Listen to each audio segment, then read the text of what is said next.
dar inicio a la presentación del libro Colección Mendonca, Paraguay y el Sistema del Arte, de la autora Adriana Almada, directora artística de la Colección Mendonca y curadora general de Pinta Sud Asu. Nos acompaña Ticio Escobar, crítico de arte, curador, fundador del Museo del Arte Indígena del Paraguay, fue presidente de la Asociación de Apoyo a las Comunidades Indígenas del Paraguay, Asociación Internacional de Críticos de Arte, Sección Paraguay, y director de la Cultura de Asunción. Y ministro de Cultura de Paraguay.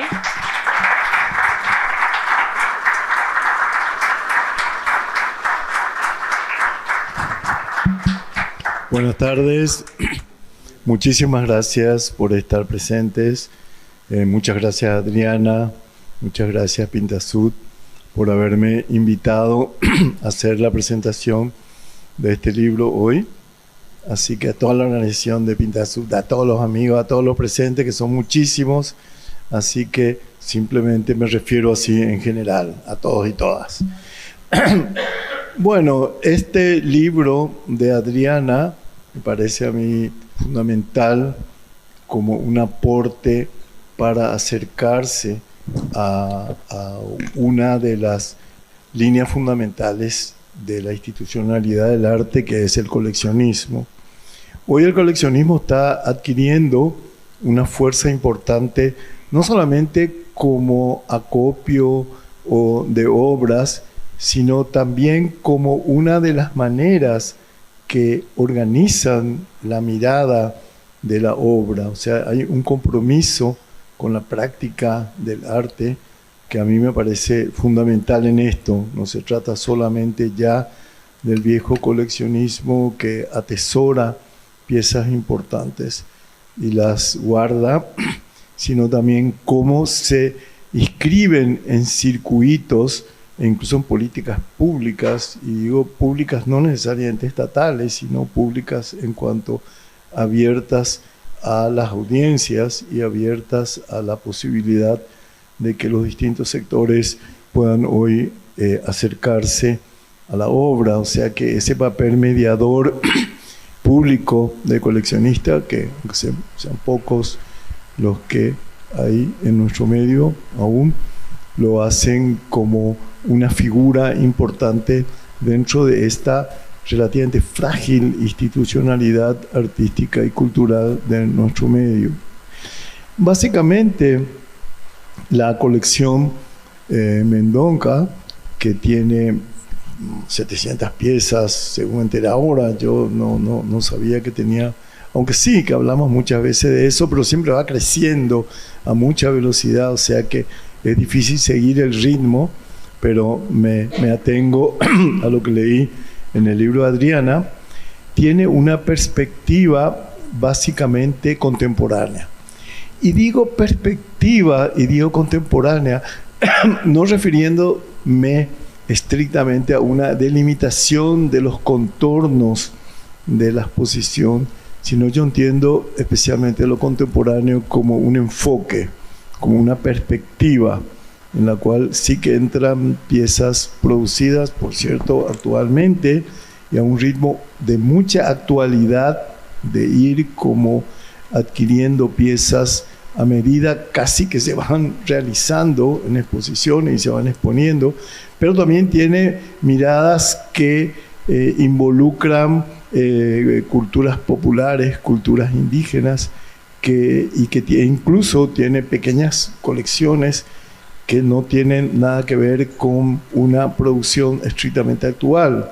Para mí lo contemporáneo se define básicamente por una perspectiva de diversidad de puntos de vista, diversidad de formas, diversidad de lecturas, de producciones, de sensibilidades y de incluso formas geográficas, puntos geográficos distintos. O sea que aunque existan obras producidas en épocas anteriores o sean formalmente modernas, están como presentadas desde una posición de quien busca la narrativa de esas obras, busca su inserción en un contexto determinado y busca una cierta pragmática social e histórica de las obras en general.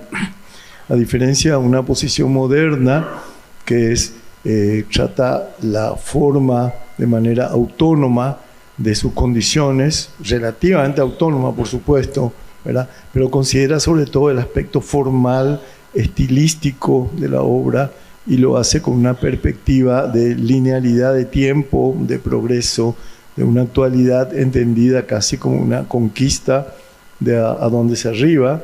La perspectiva contemporánea, más que el aspecto estrictamente formal, analiza el concepto, analiza las significaciones, analiza los contextos y analiza sus pragmáticas. Entonces, obviamente siempre dentro de una perspectiva formal, atendiendo a los valores propios de la estética, digamos, que sirven como punto de inflexión o punto de partida o marca de la obra misma, ¿verdad? Un cierto momento retórico, un momento irónico, un momento poético, un distanciamiento de las narrativas que hacen que las obras no se acaben en puro contenido o en mero concepto, sino que estén obligadas a comparecer desde la perspectiva de subrayar sus formas o su momento estético. Por eso me parece importante que Adriana haga una no se llama introducción, porque es una parte fundamental de este trabajo, una lectura, un paneo del contexto histórico y cultural del Paraguay, dónde se da esa obra, cuáles son sus alcances, qué significan, en su sentido más amplio de significar, es decir, cómo se prestan a ser significados o resignificados en un contexto específico, determinado, ¿verdad? Y en situación de contingencia siempre, es decir, aquí y ahora, estas obras están como vinculadas con una situación, y ella ve la situación básicamente en dos momentos, de una perspectiva histórica, cuál es el trasfondo de una historia que va condicionando sensibilidades, formas y significados, por una parte, y también la institucionalidad propia del arte, cuál es el circuito, las tramas dentro de las cuales se escriben las formas o se escriben las obras. O sea, no son obras que están flotando, sino que están vinculadas con un contexto, y ese contexto, reitero, es no solamente el contexto histórico, sino esa circunscripción que es básicamente institucional. Cuando hoy se habla del sistema del arte, tiene un papel fundamental ese concepto. ¿Por qué? Porque justamente el arte contemporáneo, en cuanto considera la obra en situación no dada desde antes, sino como que obligada a ganarse el título de arte en condiciones específicas, entonces al recusar todo trascendentalismo idealista que hace que la obra sea algo ya hecho desde antes de su propia constitución histórica y contingente, entonces, y más allá de los valores idealistas canónicos y normativos que definen una obra, entonces, bueno, ¿cómo se delimita cuáles son los límites del arte? ¿Qué es arte y qué es no arte? Es una pregunta desconcertante y embarazosa, pero por otra parte enormemente fructífera. Cuando a mí me dicen que esto es o no es arte, yo digo, acá hay algo interesante, una obra que plantea la discusión de su propia artisticidad y hace vacilar la consideración de sus límites. Entonces, bueno, esto es como, hay como un preguntarse acerca de sí, que creo que es una de las cuestiones fundamentales del arte contemporáneo, ¿no? Entonces, ¿cómo se fija la artisticidad? Perdón por este término tan feo, pero esteticidad creo que es peor, de una obra, cuáles son sus límites, sino siempre en situación, de acuerdo a una institucionalidad determinada. Es el sistema de los museos, las galerías, las colecciones, la crítica, la academia, la que está determinando qué es lo artístico o no. Y eso siempre se expone a riesgos graves si lo hace de manera tajante, no solamente porque su objeto es siempre arisco y está siempre más allá de sí, sino por el hecho de que el sistema del arte está siempre comprometido con una mirada, con una estética hegemónica que siempre está privilegiando determinados valores que son valores, sobre todo hoy, valores económicos y de especulación por encima de los valores propios de la obra. Pero la institución del arte tampoco es una cosa compacta, homogénea, sino que se juegan muchas posiciones adentro y afuera.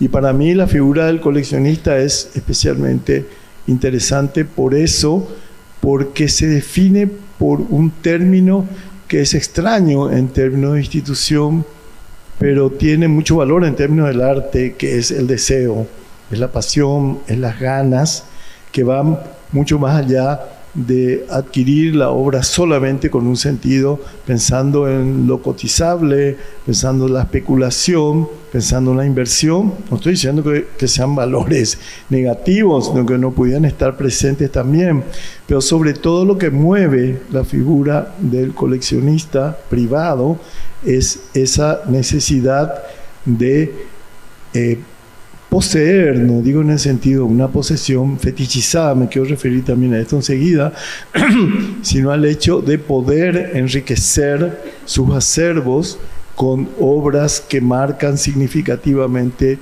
momentos. Y hay como un deseo, como una pasión, que por supuesto está basado en la intuición del coleccionista o coleccionador, ¿verdad? Sino también en el hecho de sus conocimientos, de su búsqueda, de ir ampliando sus encuadres epistemológicos en torno a la obra, su mejor conocimiento, sus investigaciones incluso, y sus consultas con otras personas de la esfera del arte que pudieran, y sobre todo, reitero, es esa intuición, ese olfato. ¿Por qué? Porque el deseo es un buen cazador, es un buen orientador. Mario Levinas dice que el arte deja la presa por su sombra, es decir, es como un cazador que en vez de mirar el ciervo o la liebre o lo que fuere que irá a cazar, se ve atraído por su sombra, por la ilusión, por el aspecto ficticio, por el aspecto que lleva más allá de la presa misma, y entonces corre un poco detrás de esa fantasía, que no siempre es un simulacro, sino que quizá es una realidad paralela a la cual puede indicarle su instinto de cazador. Y ese deseo es una buena pista para ir oliendo el camino de la sombra, porque a la larga el arte quiere las dos cosas, quiere la sombra, pero también la presa, quiere el objeto, pero también la representación o algo que lo envuelve y lo auratiza en cierto sentido. Adriana dice que significa un reto también la búsqueda de imágenes en un país que carece de una imagen en el sentido de un soporte público institucional que avale y que sostenga las colecciones, prácticas culturales, prácticas de arte, etc.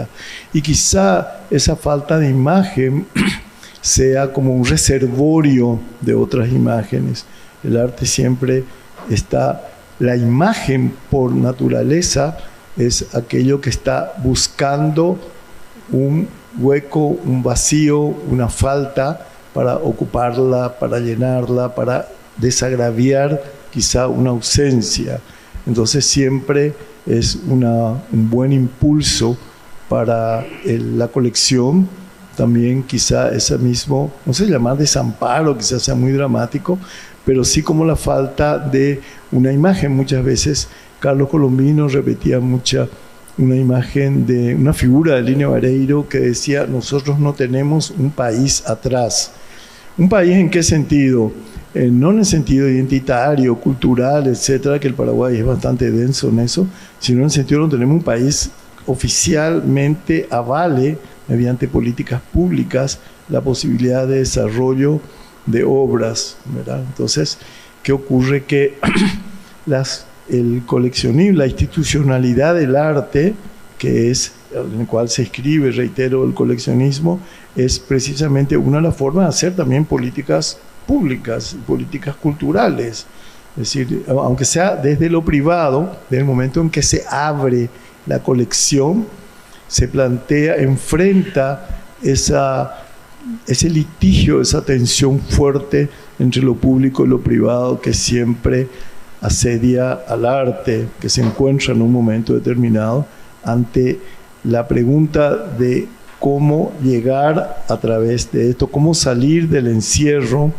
El arte considerado en sí mismo, el en sí del arte, ¿verdad? Cómo llega a su exterioridad, a su difusión, a su para sí, a su posibilidad de conectarse con audiencias diferentes y de ponerse expuesta al tribunal de otras miradas, ¿verdad? Porque si es la mirada la que constituye formalmente una obra, esa obra evidentemente es mucho más rica desde que es expuesta a muchas miradas y no pertenece solamente a la mirada de quien lo compró. En 1791, ya enseguida la Revolución Francesa, ya hace la apertura de los museos y colecciones, que al comienzo no tienen mucha diferencia entre sí, como política pública, como una política de Estado incluso, ¿no? Entonces, a partir de ahí, cómo se abre una colección, cómo se somete a la colección y pasa del régimen que hablaba Walter Benjamin del puro fetiche de la obra a la exhibición de la obra, al momento exhibitivo de la obra, que puede hacerlo entrar en circulación, en confrontación, en riesgo, en posibilidades de trazar diversas diagramas. Porque la curaduría siempre ha perdido también, como todo proyecto de reunión de acervos, la pretensión holística de coleccionar toda una época, todo un momento, todo un estilo. La forma deja de ser una orientadora con un sentido casi normativo, como ha sido la modernidad más cerrada, ¿verdad? Y se convierte apenas en una pista o en una tregua o en un momento de configuración necesaria, pero siempre cualquier trabajo sobre el arte está editando obra, está trazando diagramas. La figura del montaje en este momento, en ese sentido, es fundamental. Se están editando formas de juntar. Ninguna colección busca ser completa, porque no existe lo completo en el arte, ni de un periodo, ni de un estilo, de un lugar. Es imposible reunir. Entonces, en gran parte, el coleccionista tiene un sentido también de cierta curaduría, de cierta edición de forma, de ir eligiendo diagramas, pistas, como para ir siguiendo el camino que le marca su deseo, pero que también le marca objetivamente una cierta densidad de obra, una cierta significancia de obra, y son puntos sólidos o consistentes que van también orientando ese intento de hacer distintas lecturas. Por eso las exposiciones de una colección son también importantes en el sentido de que hacen trabajar el montaje en su sentido más específico, en su sentido expográfico, cómo se distribuyen las obras, cómo se las dispone. Adriana por eso analiza, y me parece muy certeramente, no solamente ese momento abierto de contexto, ese momento de trasfondo histórico, institucional, básicamente, sino también exposiciones concretas. Cómo se arma una exposición también tiene que ver con la convivencia de las obras en un diagrama posible, que podría ser expuesta en muchos otros sentidos, pero ahí, como en la colección, de pronto se obliga a seguir un derrotero que ya entra en litigio o alianza o connivencia con el curador de la exposición, con el expógrafo que va disponiendo esas obras, y no es lo mismo una obra al lado de A que al lado de B, porque su propia situación de montaje está como obligando a resaltar ciertos significados de la obra en detrimento de otros, o por lo menos en ese momento, en una situación que es ad hoc, en una situación que es contingente, está puesto de una manera tal que esa distribución como compele a una dirección de mirada o de significación, y otro montaje está como subrayando otras cuestiones y sacando a luz otras cuestiones de la obra. Por eso ese juego del montaje es fundamental, porque se van como articulando distintas constelaciones de, no sé, llamar de significación, porque justamente lo que caracteriza una obra es que no descansa en un significado definitivo, sino que siempre la significación va remitiendo a otra, sino yo diría sobre un umbral de sentido más que de significación, más que de significado, ¿verdad? Entonces, ¿cómo se posiciona? Me parece que Adriana presenta ejemplos contundentes de cómo la obra se va poniendo en obra, se va poniendo en espacio, se va poniendo exponiendo en el sentido más intenso que tiene, que significa también un riesgo ante la mirada también es riesgosa, porque moviliza o no un deseo en una situación o no determinada, ¿verdad? Por eso a mí me parece fundamental este libro, porque es también una de las formas, y eso lo tiene claro, y le cito a Adriana, de, no sé si resolver, pero sí aportar a compensar la falta de archivo, de memoria escrita, de registros, de investigaciones y documentaciones que hay sobre obras. Y también una forma más de publicar, de volver público un acervo, ¿no? Una de las maneras, porque una exposición puede desembocar en una colección más o menos estable, también en un museo mismo. Los museos en general derivan de colecciones o incluso del encuentro de colecciones diversas que después se trenzan de una manera determinada.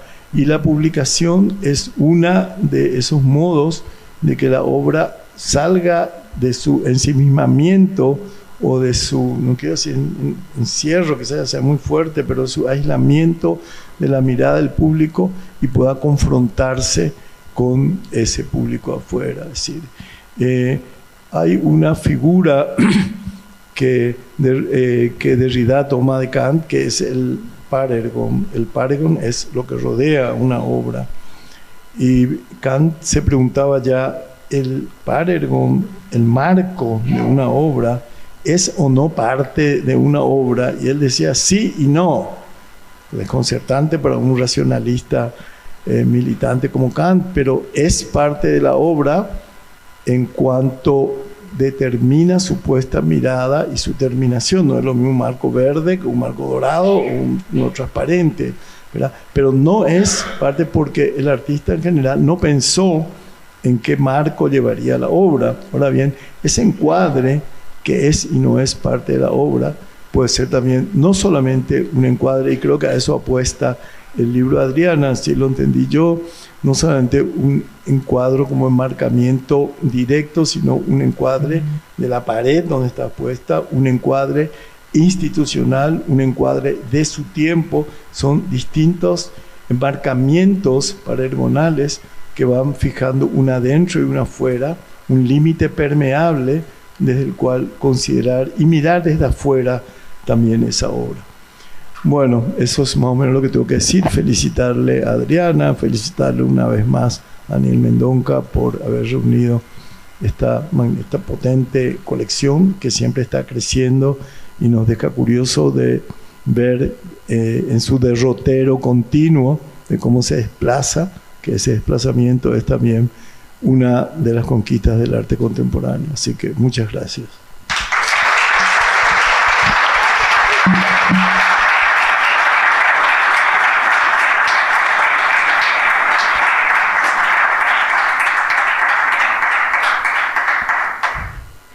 Bueno, estamos en un foro cuya temática es la práctica curatorial y América Latina. Yo, Adriana, en tu práctica veo una relación indisoluble entre la curaduría como edición y la edición como curaduría. Y creo que este libro es un ejemplo concreto de esto. ¿Podrías brevemente hablar de la génesis de este libro? Bueno, otra vez muchísimas gracias por acompañarnos en este día.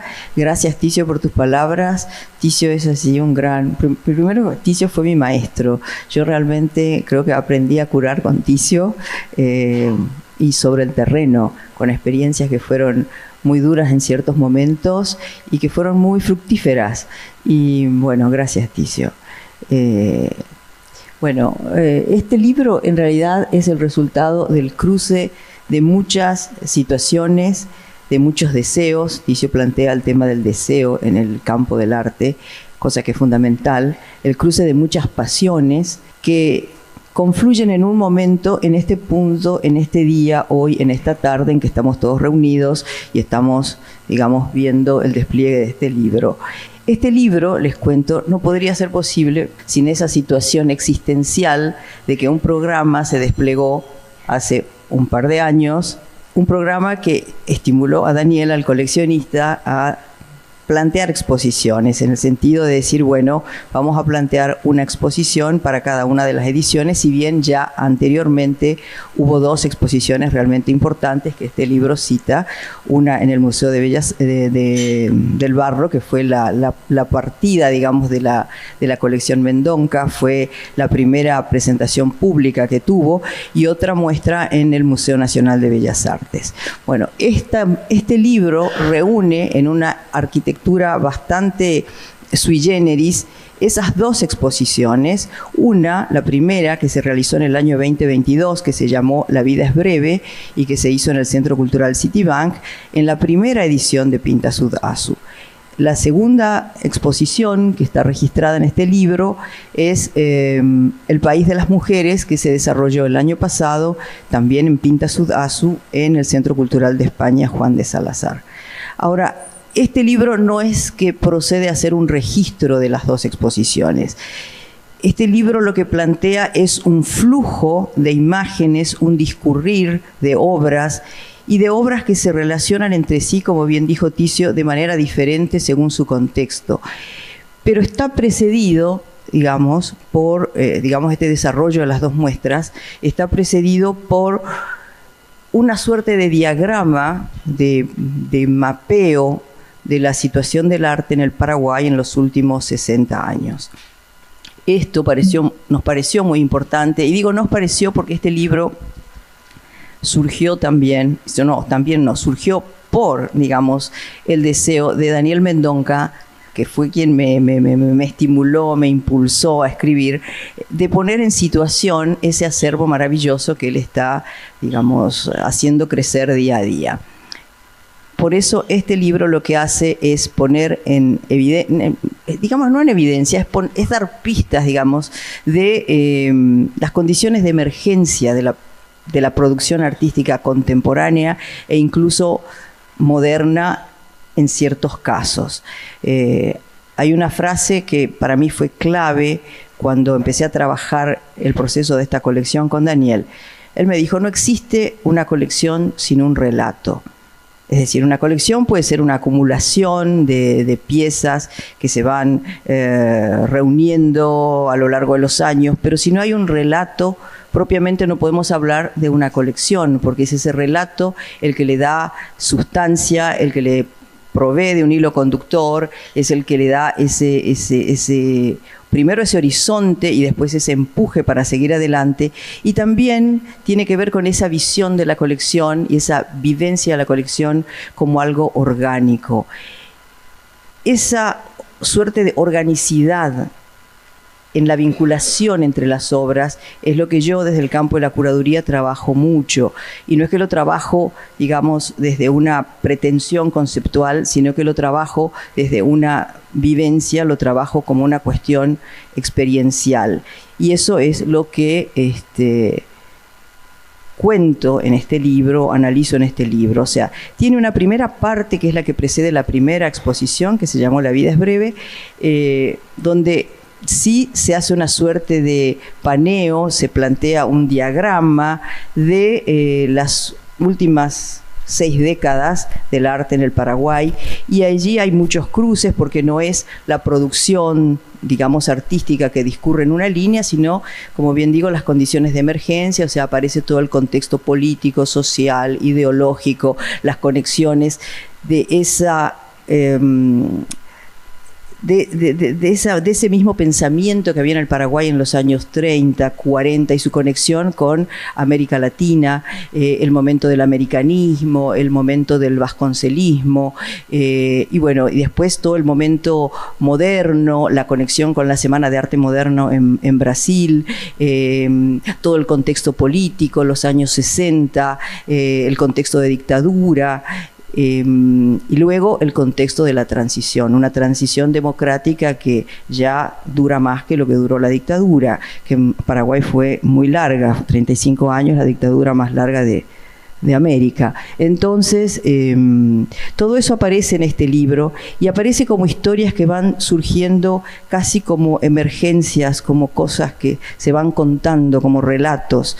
Y también este relato o estos múltiples relatos están cruzados por registros que vienen del campo literario, como ciertas menciones a Rafael Barret, que fue un gran escritor, un anarquista español que se afincó en el Paraguay brevemente porque murió después, pero que realmente hizo un registro importante de ciertos momentos críticos y críticos trágicos de una zona del Paraguay. Bueno, esas son como las condiciones históricas de emergencia como para comprender las situaciones del porqué de muchas cosas en este país sin mayores pretensiones. O sea, tiene un poco el estilo de un paper, no puede ahondar lógicamente por su extensión en cuestiones puntuales, pero sí hace un mapeo general.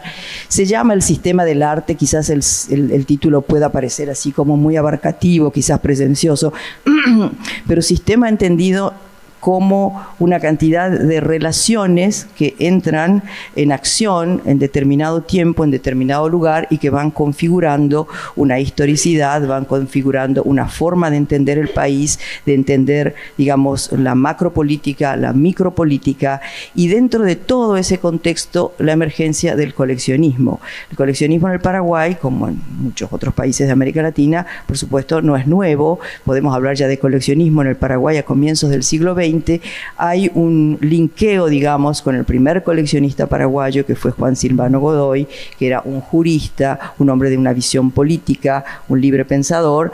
Y bueno, yo hago mi asociación con este otro jurista, que es Daniel Mendonca, que también tiene una visión de país y que en nuestras conversaciones siempre me comenta su suerte de construcción del Paraguay, de ese otro Paraguay, no con obras de arte, sino a partir de obras de arte. Es decir, la gestación de un imaginario que nace fuera de ese pensamiento del coleccionista, en contacto con los artistas. Muchas veces yo le digo, Daniel, vos no sos coleccionista, vos ya sos curador, porque además tiene una vinculación directa con los artistas. O sea, este libro es, a pesar de su arquitectura, como digo, un poco sui generis, el resultado de mucho trabajo in situ, incluso la segunda parte, que aborda una exposición que se realizó el año pasado, que se llamó El País de las Mujeres, y que trabaja justamente la condición de las mujeres en el Paraguay desde la colonia hasta nuestros días,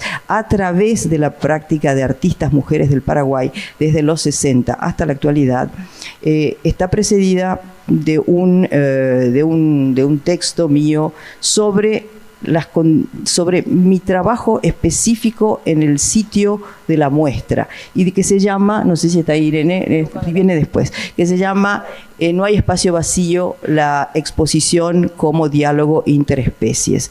Entonces, en ese encuentro con el espacio, que también tiene que ver, como decía Irene, con mi práctica tanto editorial como curatorial, que para mí toda curaduría es una edición y toda edición es una curaduría. Entonces, y un poco lo que planteaba Ticio, la situación de edición permanente, digamos, que nosotros vivimos, y bueno, y desarrollar, digamos, este corpus, que es un corpus en crecimiento permanente, y el ejercicio situacional que todo el tiempo está realizando la colección Mendonca. Yo acá me distraigo porque está llegando el gran maestro, Yuyo Noé. Yuyo.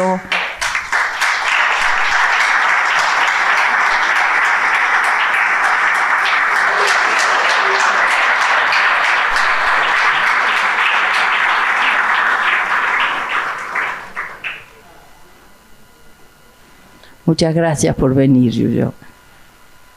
Bueno, es un paper que yo escribí a partir justamente de esa colección, de esa exposición que se llamó El País de las Mujeres. Bueno, creo que ya dije lo que podía para hacerlo rápido. Gracias. Pensé que ibas a decir, gracias. Bueno, y por supuesto el libro termina con un agradecimiento que lo quiero decir porque realmente para mí es muy importante. Muchísimas gracias a Ticio Escobar, a Bartomeu Meliá y a Rubén Vareiro Saguier, que fueron 3 grandes mentores para mí y que me enseñaron realmente a transitar el Paraguay, a Daniel Mendonca por su compañía permanente, siempre lúcida, siempre a mi lado, por supuesto a todas las personas que ayudaron, a mi familia, a todos los que ayudaron a que este libro pueda estar aquí.